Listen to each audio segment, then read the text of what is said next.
Morning. Today I'm going to be showing you how to smoke some ribs. So we got to start out by prepping them, right? Alright. So we got to prep them. I got me a fine slab of ribs right here. And what I'm going to be doing here is I'm going to be seasoning these bad boys up so I can smoke them for about 5-6 hours. So first thing you got to do when you're prepping your ribs is you got to flip them on over to the bone side up, okay? Flip them on over, and what you got to do is you got this nasty little membrane back here that gets in the way and it stops that smoke from getting all up in your meat, okay? So normally I grab me a big old knife like this, and when I'm cutting some meat I go to town. Not today. Hold on yourself, put that big old knife down, grab you a butter knife. No plain old butter knife like that right there, you see what I'm saying? So what I did was I just kind of slide this butter knife on here. Zoom on in right here. I slide that butter knife on up in here like that. I get me a nice section of that membrane pulled up like that right there. Now that thing right there, that's slippery and two wheels and a bucket of snot right there. So I'm going to tell you what I'm going to do. I'm going to grab me a paper towel right here. I'm going to grab me a paper towel and I'm going to grab a hold of that. So I'm just going to start pulling that on back. And you can take that butter knife, kind of the back end of it, and kind of help it along there. And if you do it just right, real nice and careful with it, real nice and careful, you want to pull that on back. Keep repositioning, grab a hold real close so it doesn't rip on you. Yeah. And we're going to pull that membrane on back off of there. Ooh, that's nice. That come off pretty much in one piece right there. I got a little something I got to work on over here.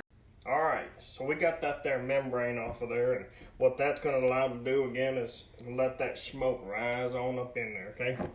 So now what we want to do is we want to get our favorite seasoning on here. So I'm going to start with a little olive oil, or as Rachel Ray likes to call it, EVOO. So I'm going to sprinkle that on there like that. Come on out of there, young man. There you go. Sprinkle that on there like that a little bit and rub that in. Rub that in real nice. Yeah. Now that's a nice piece of meat right there, I'm telling you. You want to grab some of your favorite herbs and spices. Here I got me a couple of my favorites. Can't tell you what's in it. If I told you I'd have to kill you. But here's what I got. And what you want to do is you want to take that and you want to put it on there real nice. And I like to put it on a little liberally. I like a good rub flavor in my meat. There you go. Put it on there real nice. Put it on there real nice. And then you want to pat it in. Pat it in. That's how you do it. That's the secret to success right there. And I'm going to stop by an hour and a half in betweens. And what I'm going to do is I'm going to spritz them down. I'm going to go out there about an hour and a half. Spritz them down with a little water. Keep them moist. Because trust me, you don't want your meat to dry out. And when you spritz them with the water about an hour and a half, that'll keep them from getting too dry. And I missed it one time, and I tell you what, it was drier than a popcorn fart. I'm telling you right now, you need to keep these things moist. I'd say that's about ready for the grill right there. When you say, I'll see you at the grill. Alright, we're back out here to the grill. I got me some car pellets, some Pit Boss car pellets. We're going to be barbecuing. We're going to be smoking these on some hickory maple and apple band. Made in the USA, that's what I'm talking about right there. Got a nice full bin of that. Woo-wee. So I'm cooking these at about 225 what I'm doing right here, okay? 225 for 3 hours. Don't forget that 3-2-1 right there. I'm going to take my ribs right here that I got all seasoned up real nice like. Throw them on there. Get them both on there real nice. If you notice, I got a pan of water right here. Now what that's going to do is that's going to keep my chamber real nice and moist. Real moist. You want to keep these things as moist as possible. So like I said, I'm going to come back out here in about an hour and a half and I'm going to spritz some water on there and I'll see you at that time. Alright, welcome back. It's been about an hour and a half now. So now what I want to do about an hour and a half into my first 3 hours of the 3-2-1 is I want to go ahead and I'm going to lift this. Woo, smell that. I wish you could smell it. There we go. Woo. All right. So I want to keep these nice and moist. So I got me here a water bottle right here. Some high quality, top shelf H2O. And I'm going to spritz these down. Oh, listen to that. I'm going to spritz these down real nice like that. And that's going to help to seal in that moisture, that real good moisture. So whenever we go to eat these, they're going to just fall right into your mouth and melt. Woo. All right. So it's been 3 hours now. I had these things cooking on here. And I come out check on them now. What you want to see is, oh, look at that. That is a nice tin right there. I mean, that right there, that's sitting on the Florida and the beach tin right there. And that's exactly what you want. So that's that nice smoke flavor just getting on up in there. So now what we want to do is that was the end of the 3 in the 3-2-1 process. So we're going to take these inside. We're going to wrap them up, add a little bit of flavor and stuff to them, and then we'll throw them back on for another 2 hours. So I'm going to go ahead and take these things off of here. And now what I want to do is I'm going to go ahead and I'm going to raise this on up to 250. I'm going to raise that temperature on up to 250 for the second 2 hours, okay, for the next 2 hours. And all right, let's head on inside now.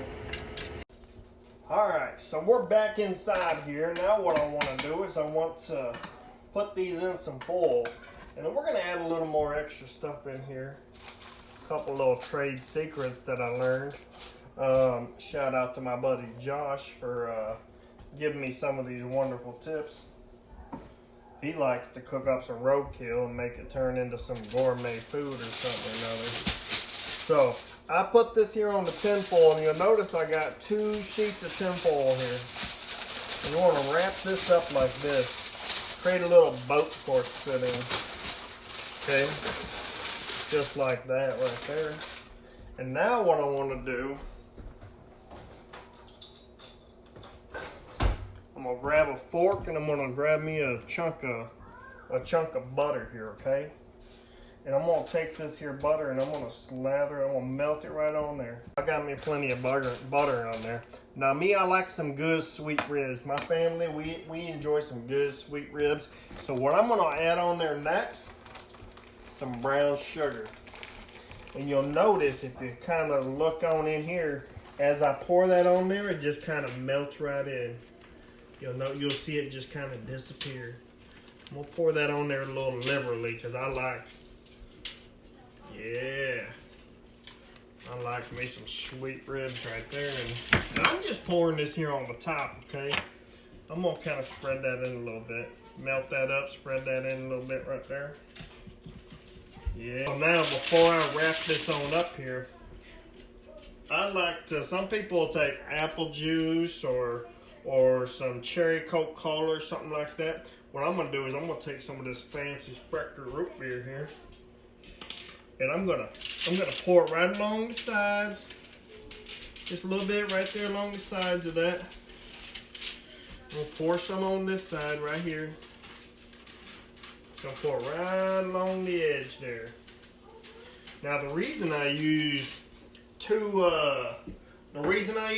things of foil here is because sometimes them bones, especially as the meat gets real tender, I mean I'm talking falling off the bones tender, you don't want them bones to poke through the tin foil there, okay?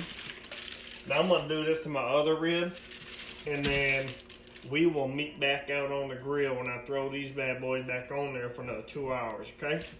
All right, we'll see you in a minute. All right, I got these babies wrapped up in some aluminum foil there. Now we're gonna go ahead and put these right on back down on the grill like that right there.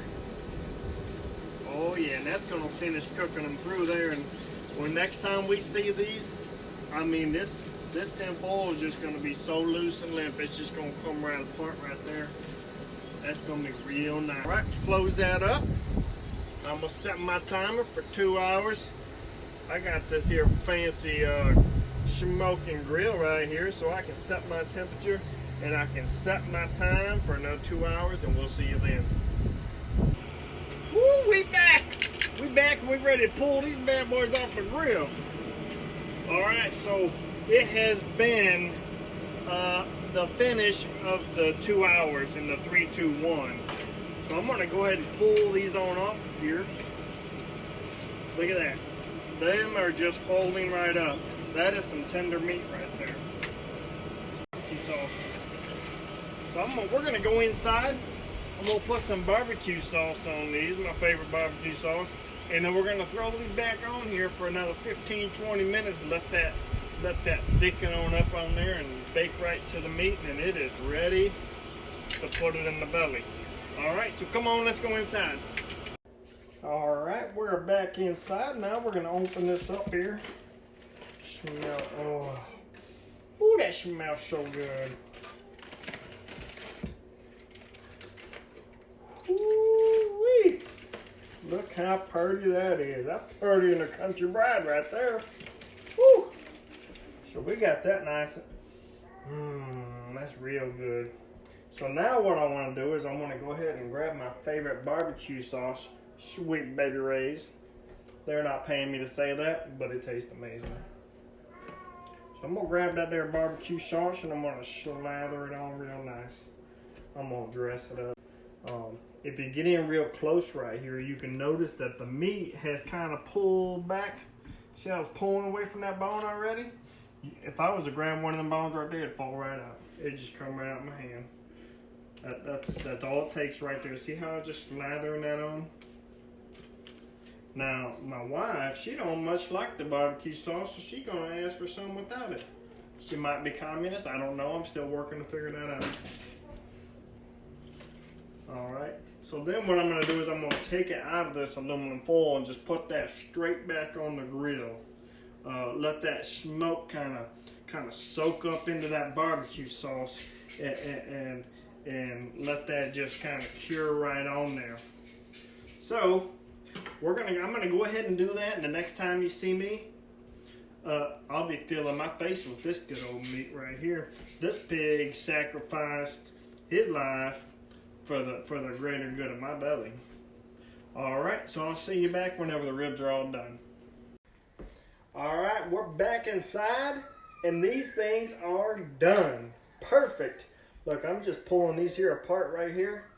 I don't even have to use a knife to cut these things. They just fall right off they're just falling right apart. Look at that, bones just falling out. Bones just falling off there. Well, folks, I've had fun doing this. I've had fun dealing with y'all. I hope y'all have had a good laugh and a little bit of learning on the smoking. This is actually only my second time smoking these fine beasts right here. But I'm gonna tell you right now, I enjoy them really well. So I am gonna sign off of here, and I'm gonna go feed my face and feed my belly with these good old ribs. So y'all take care, and until next time.